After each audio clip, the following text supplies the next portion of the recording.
Radio. This is Pet Life Radio. Let's talk pets.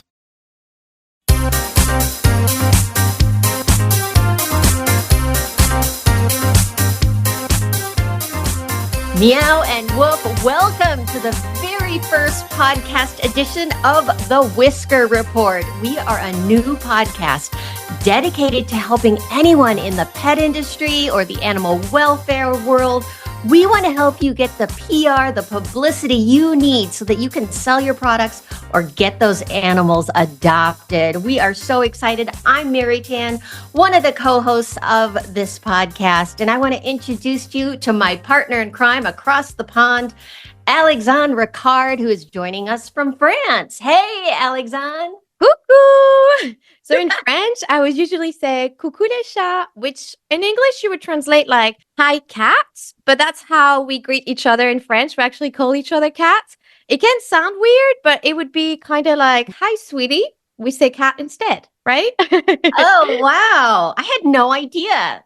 I know. You're going to teach us a whole bunch of things about the French culture as well, because you've noticed a lot of things. Yeah, definitely. But first of all, I really want to introduce you to our producer, Mark Winter of Pet Life Radio. He's the man who is going to get us to you each and every week. Mark, is it true that you started podcasting more than 20 years ago and you run the largest network of pet podcasts in the United States? Well, you're dating me now. We started Pet Life Radio in 2007, and nobody even knew what a podcast was. It didn't even have a name yet. They were just audio shows. And I started it with my son because I had been doing radio since 19-something. And then I moved to Florida. I was a producer at Y100. I produced the South Beach Dance Party.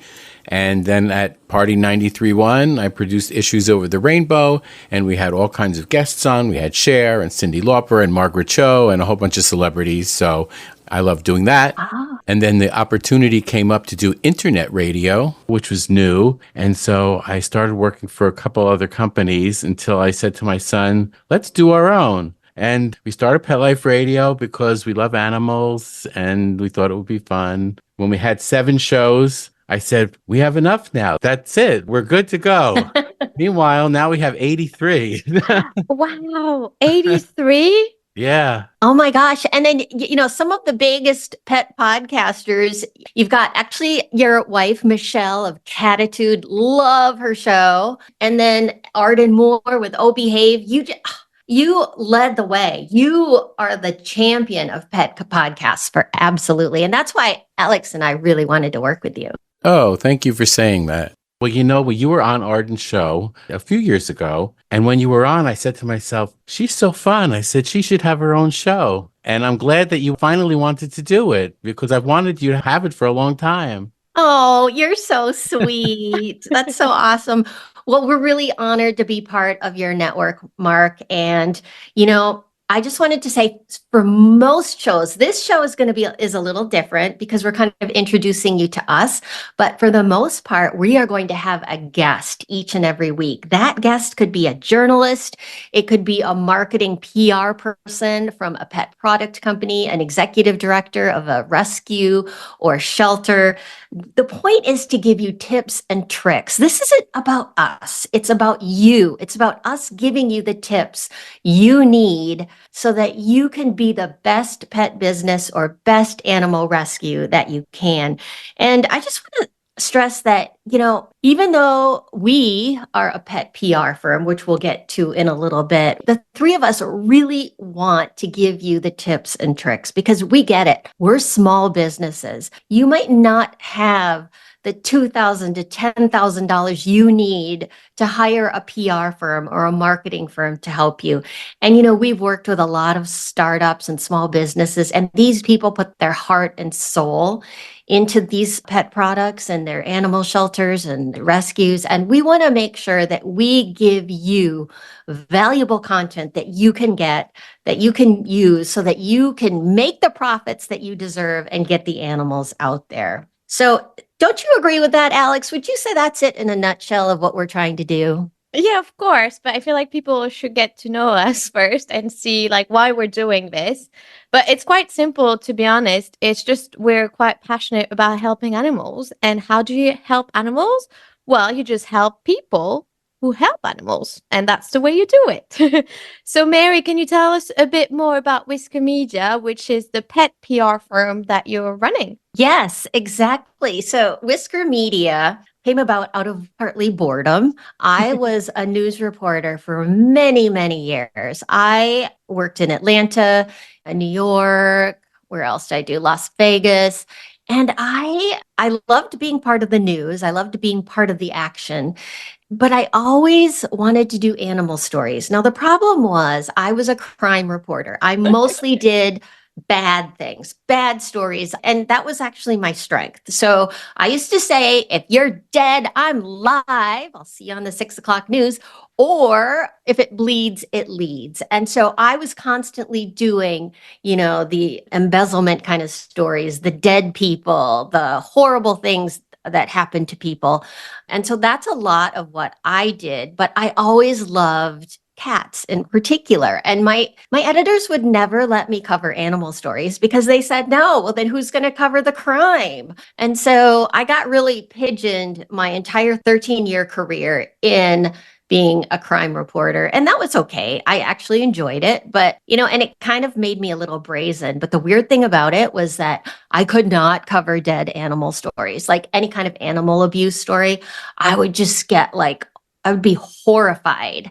And so I did news for a while and I was like, how can I cover animals? How can I cover animals? And, there's really not a full-time animal job out there. So after news, because the schedule was really rough, I worked a lot of nights and weekends. I transitioned into being the public information officer and the communications manager for a city just outside of Minneapolis here, named Brooklyn Park.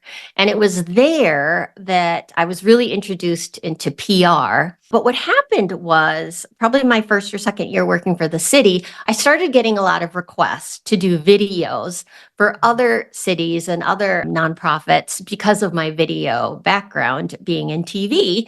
And so I actually started Whisker Media as a video production firm, which then I decided I want to donate the profits to animal rescues and animal welfare groups. And so that's really what is my why I started Whisker Media, was because I wanted to give back to homeless animals. And then from that point on, suddenly the PR part of it took a bigger hold on it.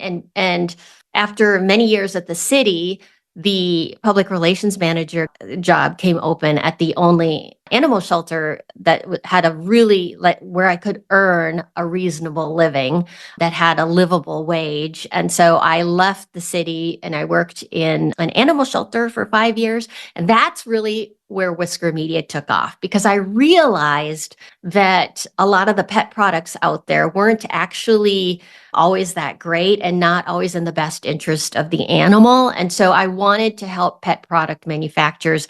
That led to helping some small business entrepreneurs with their pet ideas. And that's how Whisker Media blew up. And it really took off during the pandemic. Everybody was adopting pets. And all of a sudden I had tons and tons of pet companies coming at me and saying, hey, can you help us with our PR? So I did that. And then eventually Whisker Media just grew and grew. And so I had to leave my shelter job. And I loved my shelter job. It was wonderful, promoting animals who needed adoption. But that's kind of the whole story behind Whisker Media. We're really mission focused. And I do represent some animal welfare nonprofits as well. And I went with one of my former clients to Greece on a cat rescue mission. The point of it was to try to talk to government leaders in Greece and Athens about the importance of spaying and neutering pets. And I'm going to be honest, it wasn't the greatest success because a lot of people in Greece don't have the same viewpoints of animals as they do here in the United States. And that's where I met Alex. Yay! And yeah, Alex and I met during my trip there, and Alex also has a cat rescue. And so I need to be quiet now and let Alex do a lot of the talking because she is a resident of the world. Yeah, that's true. So, first of all, you have to know I harassed Mary when she was in Greece to work with her because I saw her, I saw what she was doing, and I was like, that's everything I want to do. So, I harassed her for the whole time she was there. And then I did get the job. So, that worked out. But yeah, just a little background. So, I've always been a huge animal lover, always had cats growing up. So I always wanted to be a vet, but unfortunately, I am not great at science or at math. So I did give that up quite quickly. And then I started studying communication and marketing. And then during my studies, in France, you're quite lucky. You can go do internship every year to kind of see like what kind of job you want to do. So I was lucky enough to live in Spain, to live in Portugal during my studies. And then on my last year, I went to Bali to do an like event manager position as an internship for BAWA, which is Bali Animal Welfare Organization. And that's when I realized I could put my skills and help animals. And that was just the game changer. So I did a lot of fundraising there. I used to do like organize like puppy yoga classes and stuff like that. So that was amazing. And then I came home and it was the pandemic. And I was like, well, I just graduated. I just want to work with animals. How, like, how can I help? What can I do? So I did find a volunteering position in Greece in a cat shelter. I went there. I was supposed to go there for 3 weeks. I ended up staying there for 4 years. So, a change of plans. But yeah, so I went to Greece. I saw just the situation of stray cats, which is, like it's hard to see and you really want to help. So I stayed in the shelter I was at for a couple, like 1 year, 1 year and a half. And then I started my own cat rescue, who was focused on TNR, trap, neuter, release cats. I started that with my best friend Amber, and we're still running it today. So we run free sterilization program in a small town close to Athens, and we're taking it internationally. So we're going to run sterilization program in Mexico, like South of America, Central America, Indonesia. So big plans. Yes. And everybody, I don't know if Alex wants to disclose this, but Alex speaks 5 languages. And you're only 25, aren't you? Yes. You're so young. Getting older. I'm almost 26. You were a baby, and Alex is pretty amazing. You're just wise beyond your years. So that's a little bit about us too, but we want to tell you that this show is just a little bit different because we're talking about us, and we want to let you know who we are so you can kind of understand our expertise. But we also want you to walk away with some tips and tricks. And Whisker Media is a PR agency, but of course, we want to help you, as we've talked about before. And really, in a nutshell, Whisker Media is about storytelling. It's what makes something unique. If you want news coverage from the media or the pet influencers out there, or, even Mark gets tons of pitches, I'm sure, for all his shows, you need a great story. And I can tell you, and Alex can agree with this, if you're just launching a product or have something new, unless there's like a news peg to it, that's not a news story. So you coming out with a new dog bone, that's not anything new. And so we want to talk about a case study that Alex and I just recently completed. It's a pet store in Chandler, Arizona. Shout out to Megan Ames, who owns it. It is a new luxury pet store. And Megan came to us a few months ago about how to get some buzz for her new pet store.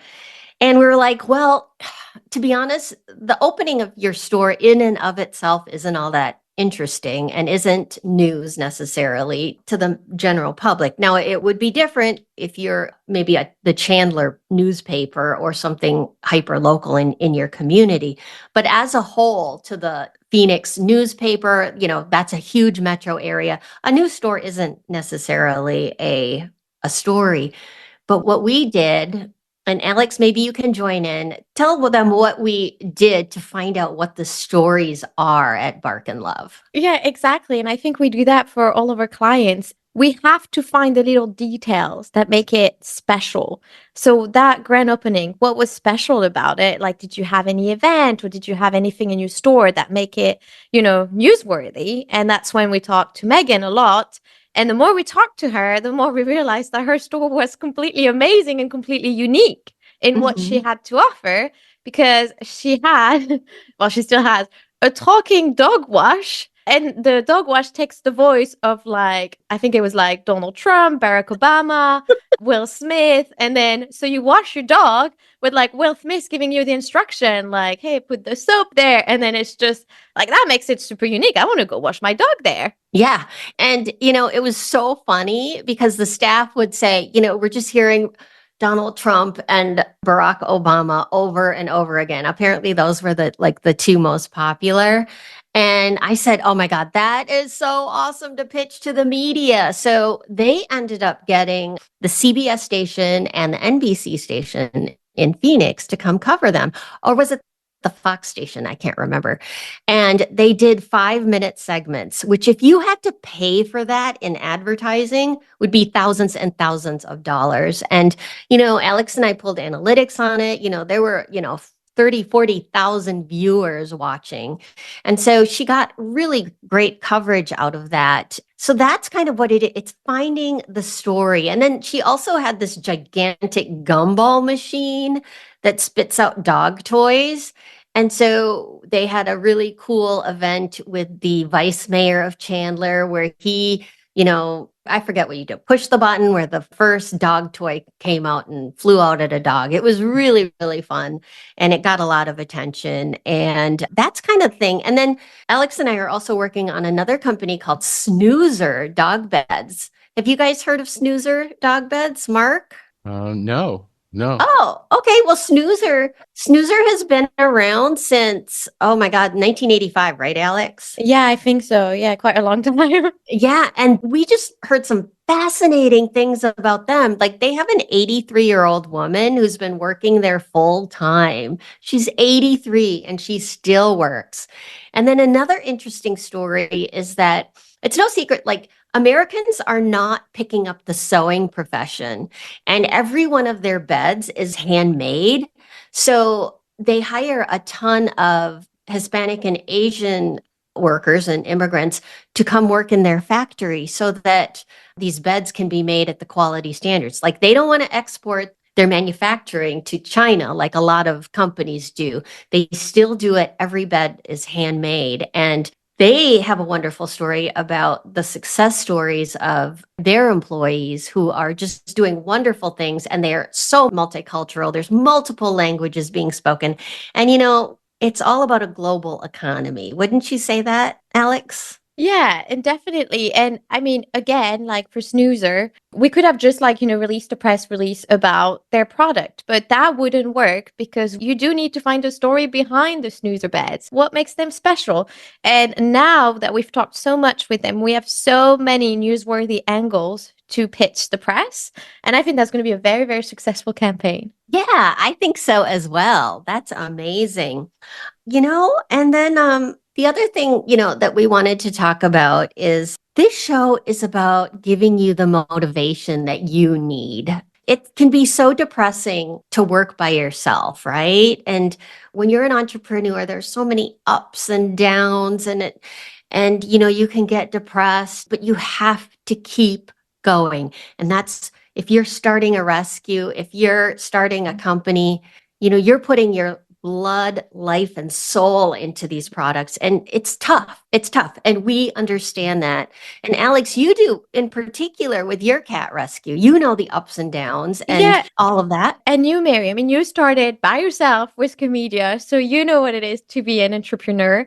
And I started my own cat rescue. So we definitely know what it's like. We know how it is. We know the struggles. And we're definitely here to help you as much as we can because it's always all about the animals. We want to help you so you can help the animals. Yeah. And, it's like never give up, right, Alex? Never give up and just do it as well, because I know also the struggle of always having that dream, like having your own rescue, having your own company, launching your product or launching your podcast even. It's always like, yeah, I'd like to do it. I'd like to do it. But but just do it.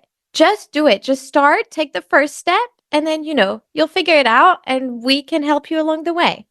Yeah. And, a lot of the people in the pet industry tend to be women. And, there's been reach out that women tend to second guess themselves and take things a little bit more emotionally than men. And so we know that this podcast is probably going to be listened to by a lot of women. Wouldn't you agree, Alex? Yeah, definitely. But, we might be more emotional, but we might be braver as well. So. Yes, exactly. And then, the other thing I wanted to address is just from our experience dealing with pet product manufacturers, a lot of the big pet companies are still run by men.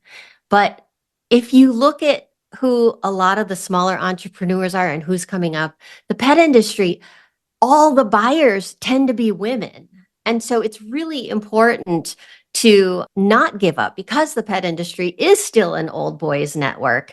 But I have seen a lot of really phenomenal women break through that barrier, and they're now one of the big boys too. So you can do it. And that's kind of what we're all about in this show. And, I think, is there anything else, Alex, that we should share? Well, I just want to share as well that we are here to help people. And if they have any questions or, they want us to talk about a certain topic or anything, then we're always available on social media. That's what we want, actually, because that's what we want. We want to help people, help animals. So any questions, any tips you need, any help we can give you, just, send us a message and then we can try to talk about that topic on the next show. Yeah, and you can reach out to Alex or I, and it's usually Alex that answers everything, just so you know, because she is the social media gal, and Alex is focused more on the digital influencer part of things and that part of PR. So we're going to talk in future episodes, we're going to talk a little bit more about PR and what it is and how it differs from marketing.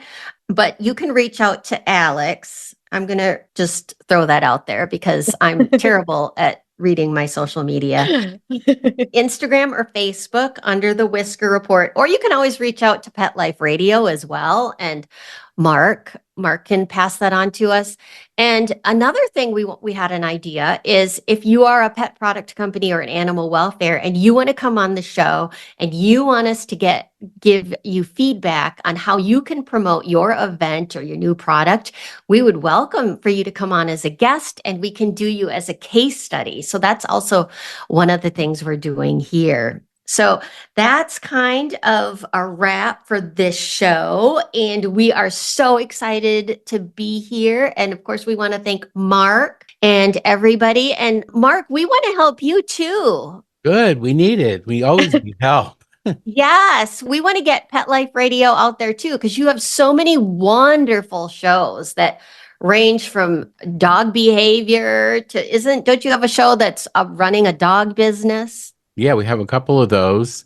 And we've got Ask the Vets with Dr. Jeff, who's an Emmy Award-winning veterinarian, and he's the veterinarian to the stars. We have Jill Rappaport as one of our show hosts, and, she does animal rescue. And we have got great hosts and great shows, so we want more people to know about them. That's so cool.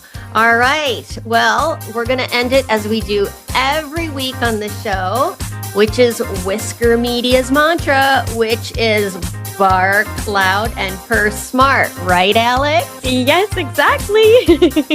All right. We will see you next week. Thank you so much for joining us on behalf of Mark and Alex.